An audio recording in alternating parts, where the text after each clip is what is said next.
Welcome to Guitar Quick Licks. I'm Marcel Gauthier. I got a concept here for you today to spice up kind of once, let's say you're intermediate, let's spice up what you got.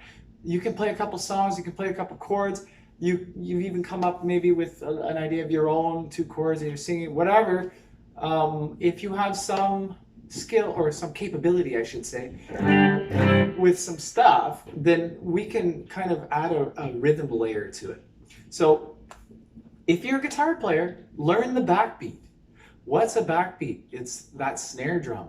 Boom, cha, 3, cha, 1, 2, 3, 4, right? So it's on the 2 and 4. So if you can learn to feel that really second nature, you'll always know where things fall. So like if a song has an offbeat after the snare, boom, you know that started on the E, if you subdivide 16ths, that is, or the and. You'll be able to tell your bandmates what you're talking about, or what you're trying to learn, or what your song is. So it's the difference between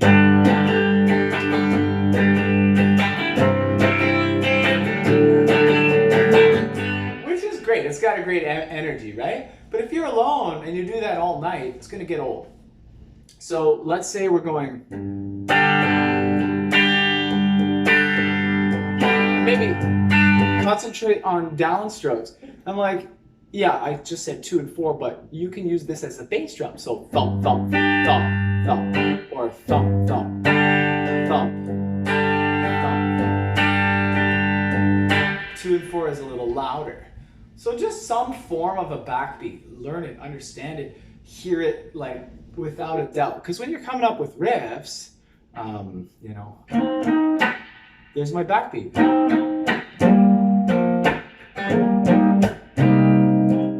You gotta be careful because this can become a bad habit as well. You don't always want to have to keep that snare, but if it's in here, you're good. Because you might get in the way of the other instruments in the band if you're playing in a band. If you're by yourself, though, it's a useful tool, especially with acoustic guitar. Let's do that, shall we? So you can develop the tap thing, right? That's just a C chord. And I'm muting some of the stuff. You might be more likely to play that way with a band, but it depends what you're going for. If you're looping or whatever, you're good to go. So let's just listen to that backbeat here for a sec.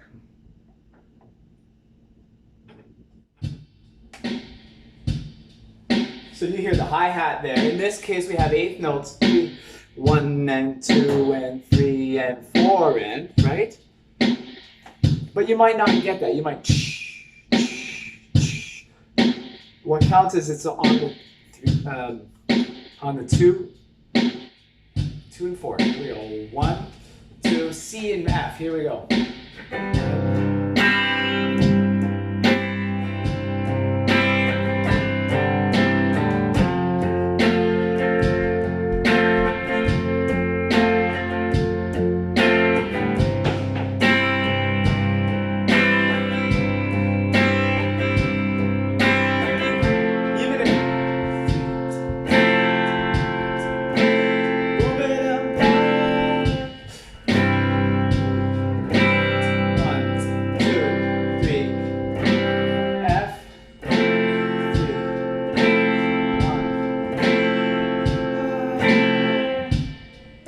So you want to be careful. Do I want that F to ring out through my G bar that I'm not playing the downbeat on? Or do I want that to be an implied G right off the bat? You'll have to silence your F and think about that stuff.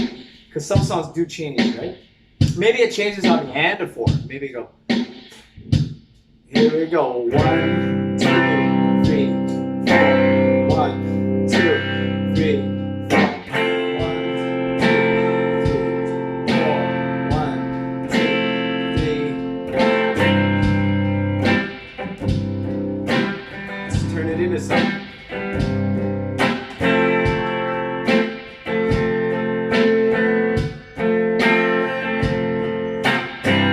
So that gets done quite often. It may sound a little awkward to you hitting that. Let's turn that off. It may sound a little awkward, at that tempo with that beat, but if you think about it and play it a few times, those ands really can spice up your chord changes. You know, maybe not on all the chords. Downbeat, 2, 3, off. C, off. It's a G.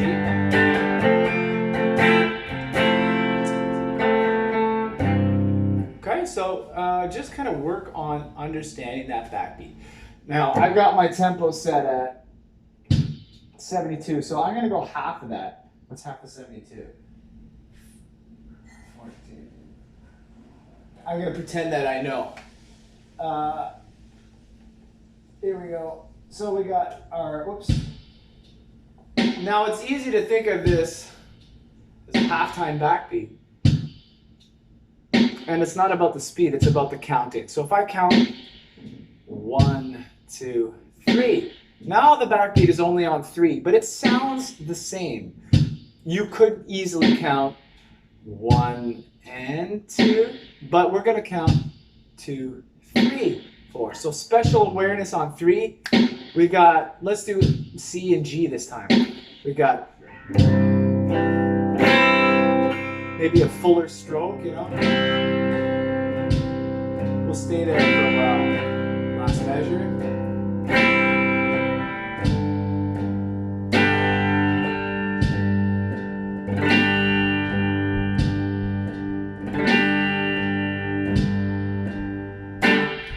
Get the idea. So I'm not gonna, I tend not to write with open chords. Nothing wrong with it, but I tend to try to disguise the simplicity by making riffs. But yeah, so halftime backbeat on 3, double time on 2 and 4, and then let's double it there. I'll show you what that sounds like, and we'll wrap up the quick lick here. Just rhythm. Here we go. 1, 2, 3, 4. Here we go, and.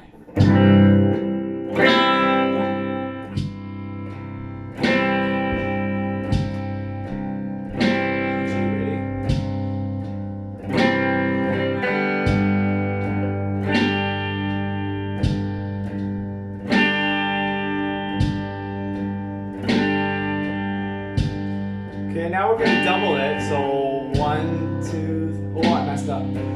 1, 2, 3, 4, 1, 2, 3. Now they're mixing. We got a different.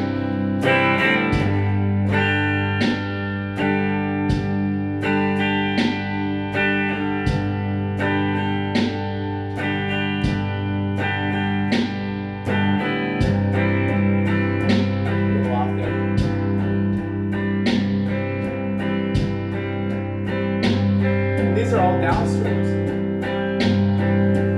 1, 2, 3, 4, 2, 4, 1, 2, 3, 4, 2, 4. Or we could be saying 1 and 2 and 3 and whoops.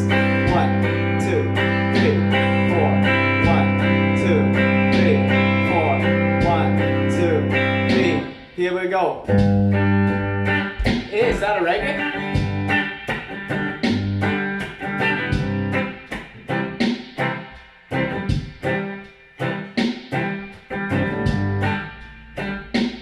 And the drums, maybe they're not doing that, you know. Maybe they're up with me. Maybe they're going, or maybe they're going like the drums there were. So these are all decisions you make when you write a song, or when you learn a song, or when you know, you can interpret songs, right? You can change them.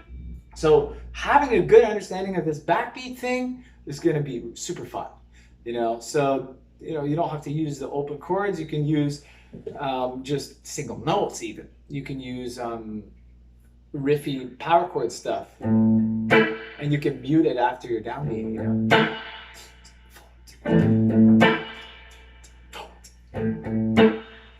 2, 3, 4, 1.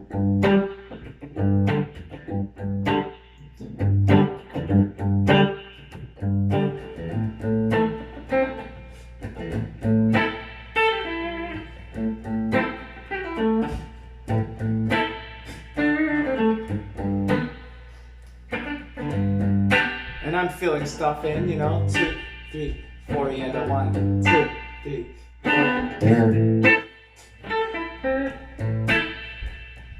And then you learn never to miss that, you know. That being said, you can alter it. You can take the 2 out. 1, 2, 3, 4. 1, 2, 3, 4. 1, 2, 3, 4. 1, 2. Add the 2, go 1, 2. And I'm just kind of hitting the trebles with the higher strings on the snare hit, you know, and muting it after.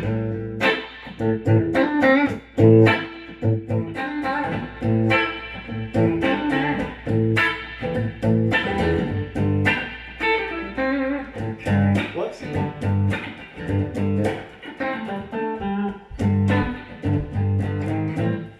Lots of fun there, right? So you can alter it. You can even move stuff.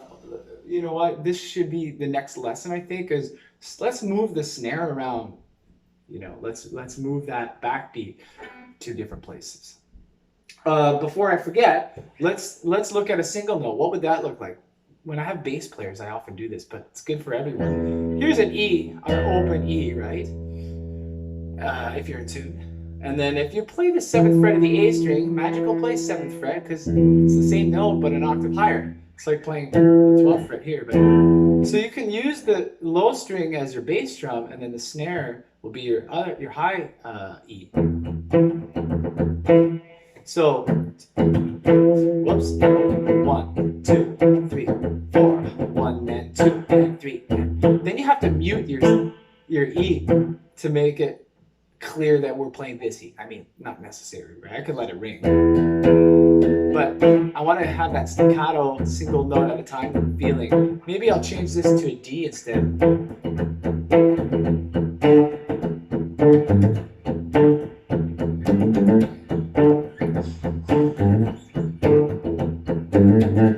Okay, so you can start to incorporate that stuff, and then you can learn 9 rock and roll beats or something like that. There's 9 grooves that you got to know. So if you want to hear about that, just leave a comment. But you can start with just simply, you know, Back in Black. 1, 2, 3. Can I do that? Can it groove? Okay, I'm going to add a bass drum, so bass, bass, snare. And I'm muting with this hand and this hand. Bass, bass, snare. Bass, bass, snare. Maybe a combo of the two. We've got bass, snare, bass, bass, snare.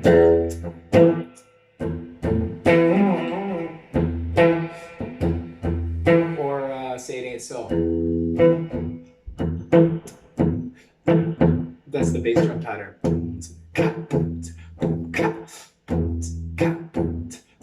We get a little hip hoppy with it.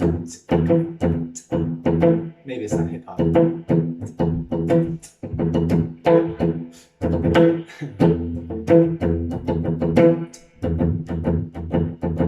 Took one of them out. Maybe early on you want to watch that you don't do that, and then start to do it on purpose. So thank you very much for hanging out. This is Quick Licks. Hopefully this was quick enough for you. See you later.